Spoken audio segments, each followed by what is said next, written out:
Shalom, senang malam hari ini bisa kembali menjumpai Bapak Ibu Saudara sekalian yang ada di rumah. Kita kembali dalam acara Journey of Life, perjalanan hidup manusia. Dan hari ini kita akan belajar satu tema tentang diabolos dalam kehidupan manusia, dan khususnya hari ini kita akan bicara tentang diabolos dalam percintaan dunia.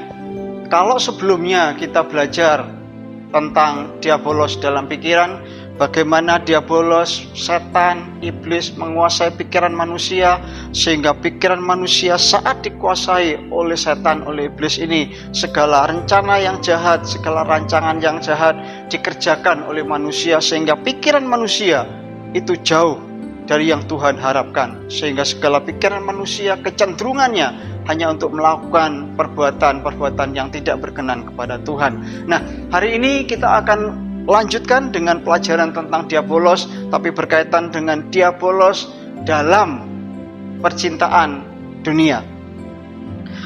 Bapak Ibu Saudara sekalian yang dikasihi Tuhan Kristus, dimanapun berada yang mendengarkan program Journey of Life malam hari ini, saya berharap kita mendapatkan pencerahan.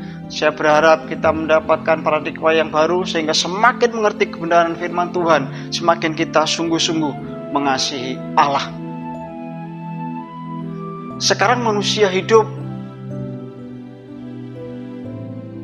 adalah manusia yang sudah ada di akhir zaman. Karena Alkitab mencatat dalam kitab 2 Timotius pasal yang ketiga, ayat yang pertama, di sana dicatat bahwa hari-hari terakhir akan datang masa yang sukar. Itu bicara tentang keadaan manusia di akhir zaman. Matius pasal 24 juga mencatat bagaimana keadaan manusia di akhir zaman itu seperti zaman Nuh. Jadi manusia makan, minum, kawin, dan mengawinkan. Demikian juga dengan kitab Lukas pasal yang 17 mencatat hidup manusia di akhir zaman seperti juga zaman Nuh, makan, minum, kawin, dan mengawinkan, dan juga melakukan perdagangan. Nah, sebelum manusia akan memasuki babak terakhir dalam hidup di dunia ini, sebelum dunia ini di bumi hanguskan, maka setan, iblis atau diabolos ini bekerja keras demikian rupa supaya akan banyak manusia menjadi pengikutnya. Banyak manusia akan bersama-sama dengan iblis, dan pada akhirnya manusia kalau menjadi temannya iblis, menjadi sahabat iblis, pada akhirnya orang itu termasuk orang yang percaya kepada Tuhan, kalau menjadi sahabat iblis, pada akhirnya akan berhadapan dengan Tuhan, dan orang itu akan masuk ke dalam kegelapan abadi, sebab dia tidak bersama dengan Tuhan. Dan ini yang diinginkan oleh iblis. Maka iblis bekerja keras supaya semakin banyak pengikutnya, semakin banyak orang yang bersama-sama dengan iblis. Nah, hari ini kita akan belajar bersama-sama tentang diabolos dalam percintaan dunia. Baik, kita akan membaca Alkitab kita.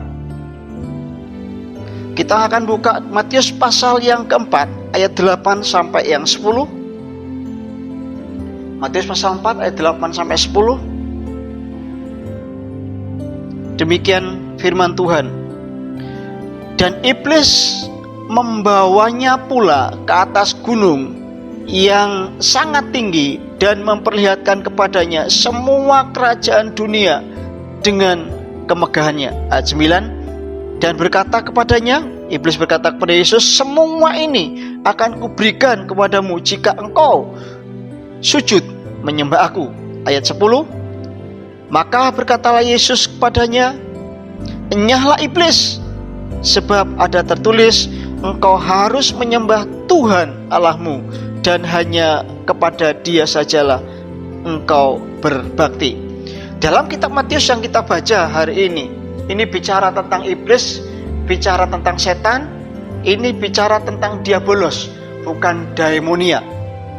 Kalau kita perhatikan dari ayat ini, iblis membujuk Yesus untuk menyembahnya, atau iblis merayu Yesus supaya Yesus menyembah iblis.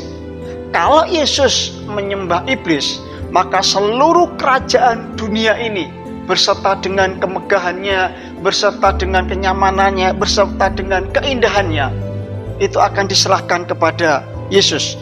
Tapi Alkitab mencatat dengan jelas, Yesus menolak dengan tegas. Bahkan Yesus berkata, "Nyahlah iblis, engkau harus menyembah Tuhan Allahmu."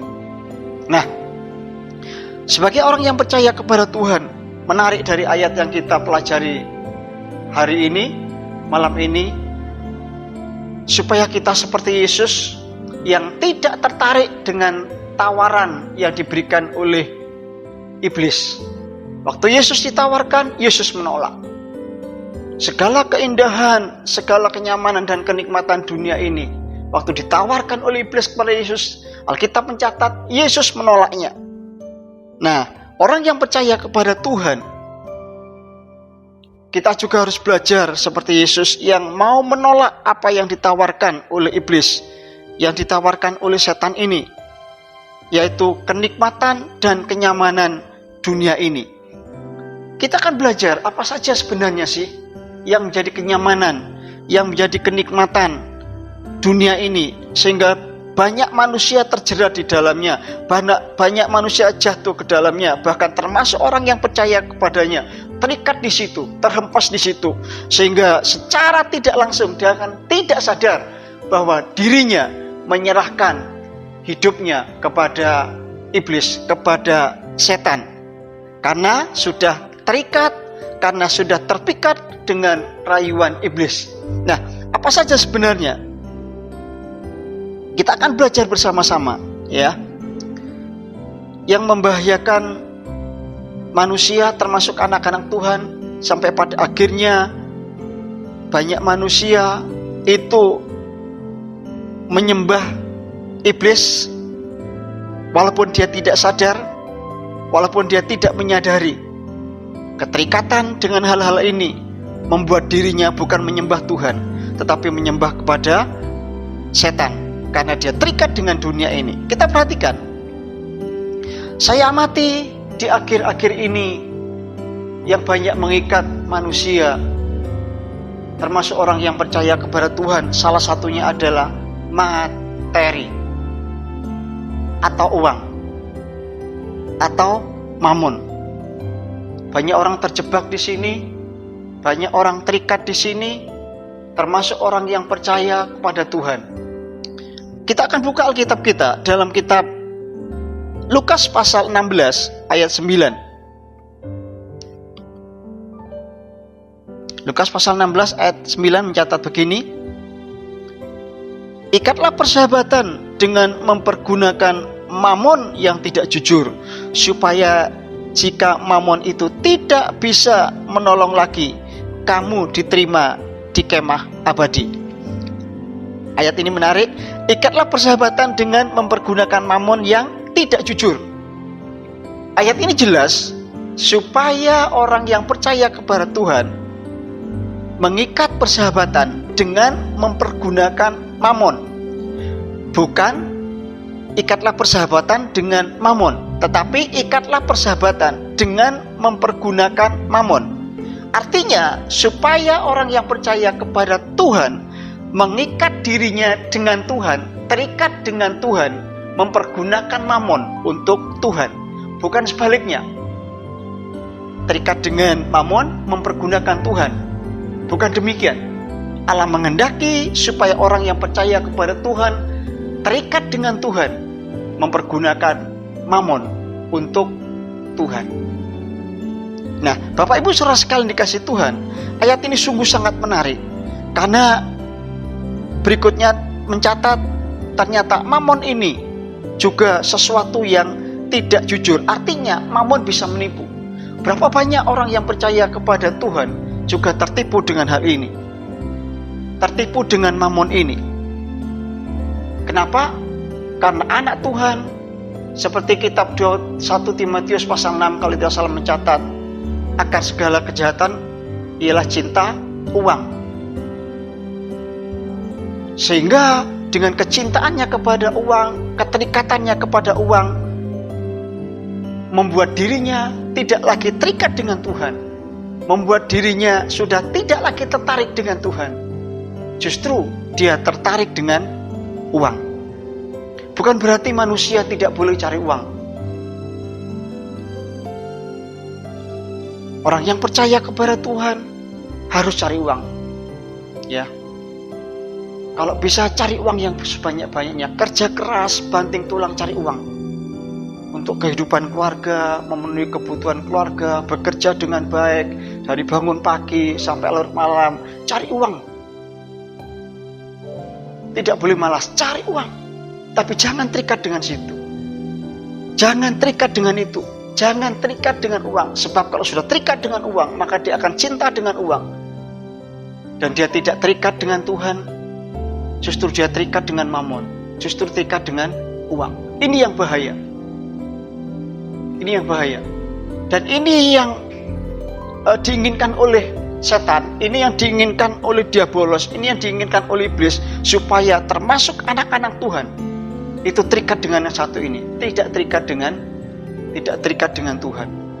Nah, kalau sudah tidak terikat dengan Tuhan, itu berbahaya. Kenapa?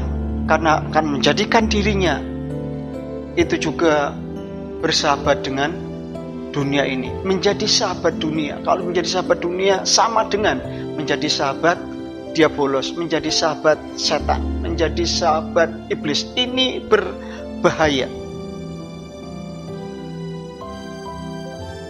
Setan tahu, dia mengerti, dia takut dengan kekalahan. Kenapa? Karena dia sadar betul tempat dia nanti di kekalahan itu di mana. Kediaman dia di mana, waktu di kekalahan itu di mana. Dia tahu. Makanya dia fokus kepada dunia ini. Jadi tujuan setan itu dunia ini. Tujuan setan itu hanya dunia ini, bukan kekalahan. Sebab setan tahu waktu berhadapan dengan kekalahan, tempat kediamannya, tempat tinggal setan itu dia sudah tahu. Dia pasti nanti, dia bolos setan ini nanti bersama dengan pengikutnya ada di dalam api yang abadi, ada di dalam kegelapan yang abadi.